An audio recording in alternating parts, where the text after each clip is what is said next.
Good morning students. Today we are going to start the fourth chapter, that is the story of Amrita part 2. In this we have already seen Amrita. She was a small young girl. She was very fond of all the trees. I explained you about there are khejadi trees. Khejadi trees are they are grown in desert area, in western region of Thar Marustal and Western Asia also. Last time I have explained you that these trees are very helpful. They are helpful for human beings, for animals also, and the fruits which are grown, they are when they are raw as well as when they become ripened, both are very useful. But what about Amrita? Now Amrita was fond of each and every trees which was there in the village. Okay, so she used to get up and she used to hug them as the friends. She was thinking the trees are friends to her, and there are so many other children follow the same thing. Okay, so today we are going to see how Amrita's story again starts from there. Before that, we are going to see few word meaning which I will explain you, so that when we are going to read the textbook it becomes easier for you. So let us see hug. Just now I have explained you, hug means to put your arms around somebody. Your arms means this, you are putting like this. Okay, so when you put your arms around anybody. So here Amrita, she used to hug her friend. Who was friend for her? The trees. So many trees were there. Okay, हम भी करते हैं ना hugging. हम अपने किससे करते हैं? हम अपने दोस्तों से करते हैं, अपने दादी नानी, अपने मम्मी पापा भाई बहन से करते हैं. लेकिन अमृता किससे करती थी? अपने सुंदर सुंदर छोटे छोटे बड़े बड़े पेड़ों से. शॉक मतलब फ्राइटनिंग और अनप्लीजेंट एक्सपीरियंस. आप अचानक से डर जाते हो, कोई ऐसे आपको डरा देता है, तो उसको हम बोलते हैं फ्राइटनिंग या अनप्लीजेंट एक्सपीरियंस. जैसे आप लोग खेलते हो ना, धप्पो खेलते हो, तो उसमें शॉक हो जाता है, दूसरा बच्चा डर जाता है. Come to the third, threaten, to warn that you may hurt. Threaten मतलब किसी को डराना कि भाई मैं तुम्हें चोट पहुंचाऊंगा या लग जाएगा, तो ऐसे आप डराते हो. ठीक है, ये अच्छी बात नहीं है, लेकिन ऐसा काफी जन करते हैं, ये अच्छी बात नहीं है. One should not do like this. Fourth है strangers, a person that you don't know. I have written the abbreviation, मैंने शॉर्ट में लिखा है. इसका मतलब है do not know. ओके, इतना आपको मालूम होना चाहिए. फिर भी मैडम बोल रही है, जिस पर्सन को आप नहीं जानते हो, पहली बार मिलते हो, उसको हम बोलते हैं स्ट्रेंजर्स. मम्मी पापा ऑलवेज कहते हैं कि जो स्ट्रेंजर्स होते हैं उससे कभी भी बातें नहीं करनी चाहिए, क्योंकि आप छोटे हो, है ना, तो आपको इधर उधर लेके जा सकते हैं. तो you should not believe on any strangers, है ना. Come to the fifth point, access. Access is what? It is a tool with a wooden handle. एक तरह का छोटा सा टूल है जिसमें यहाँ पर मेटल होता है, आयरन का होता है, और ये लकड़ा होता है. ठीक है, और यहाँ पर ये किसके काम आता है? ट्रीज को काटने के काम आता है. ठीक है, तो ये जो मीनिंग मैम ने लिखाए हैं, ये मीनिंग आपको एक ही बार लिखना है. वर्ड्स जो इस साइड लिखाए हैं लेफ्ट हैंड साइड, वो आपको 3 बार लिखना है. ये मैम बार बार बताती है क्योंकि ये आपको याद होने चाहिए, समझ में आना चाहिए जब आप टेक्स्ट बुक पढ़ोगे. अब मैडम आगे की कहानी बुक से आपको समझाती है. Let us come here and see page number 27, tree in danger. Time went by. Amrita was now grown up. One day she went to greet her trees. यहाँ पर grown up मतलब अब अमृता बड़ी हो गई है, कम से कम 15-16 साल की लड़की बन गई है. और ग्रीट मतलब वो खुश होके, जैसे आप ग्रीट करने जाते हो अपने फ्रेंड्स को, बस वैसे ही वो ग्रीट करने गई अपने बड़े बड़े पेड़ों को. She saw some strangers there. They had axes with them. They said that the king had sent them to cut the trees for wood. वो जब उठी, देखो यहाँ पर दिख रहा है आप लोगों को, ये किंग है, किंग का महल है, किंग ने ऑर्डर दिया है, ऑर्डर मतलब आदेश दिया है कुछ मजदूरों को कि जाओ जाके पेड़ों को काटो। किसने आदेश दिया है, किसने ऑर्डर दिया है? किंग ने। तो जब वो उठी, अब अमृता बड़ी हो गई थी, वो एक औरत बन गई थी और वहां पर उसने क्या देखा सुबह सुबह कि भाई कुछ ऐसे आदमी हैं जो पेड़ों को काटने के लिए आए हैं और वो कह रहे हैं कि राजा का ऑर्डर है, राजा का आदेश है।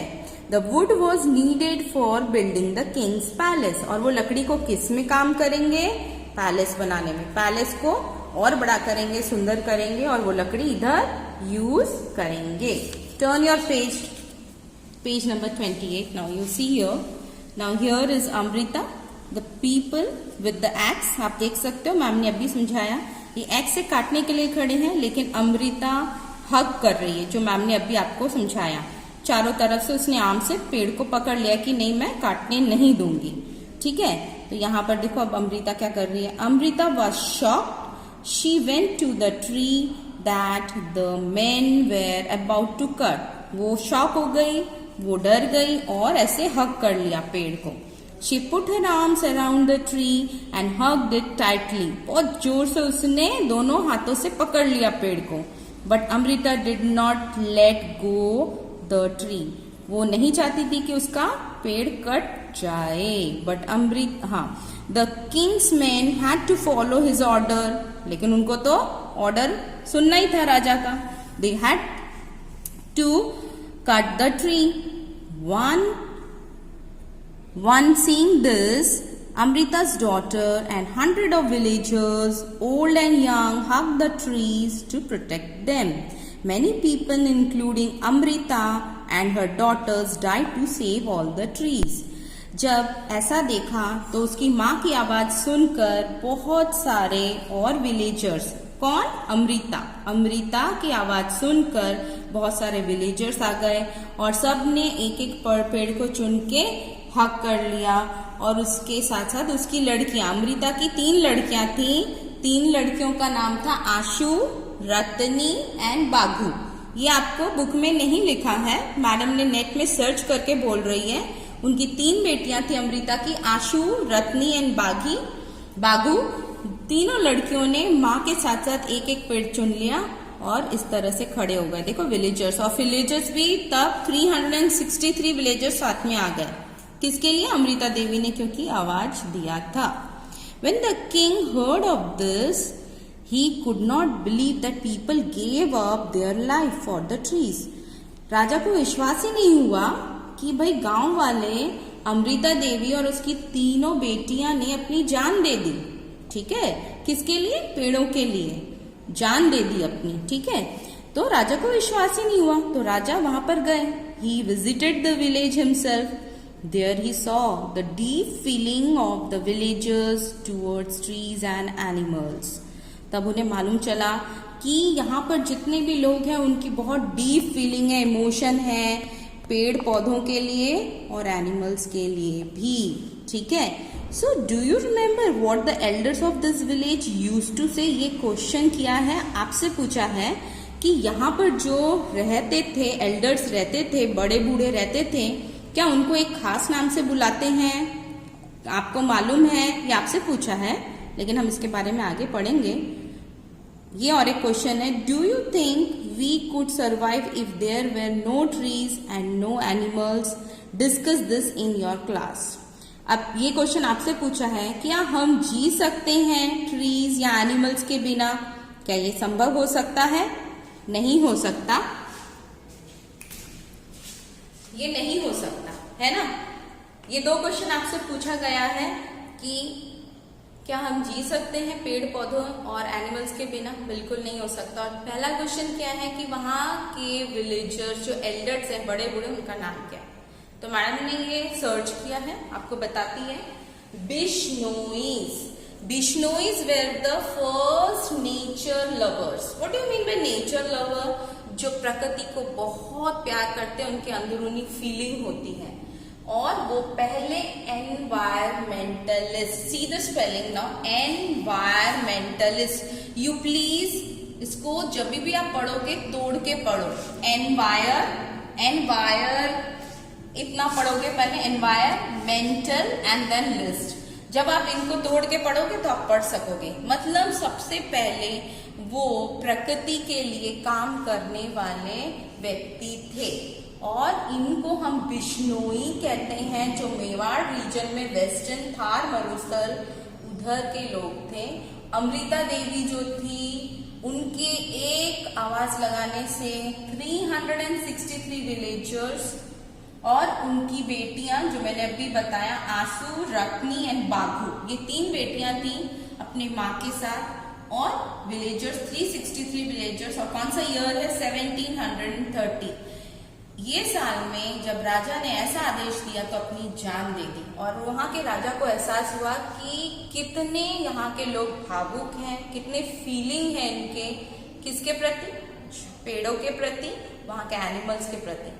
अब उसके आगे राजा ने क्या फरमान सुनाया जब राजा को ये समझ में आया कि नहीं, मेरे को भी अपनी जो फीलिंग्स है, इमोशंस है, क्या मुझे चेंज करनी चाहिए? नहीं करनी चाहिए।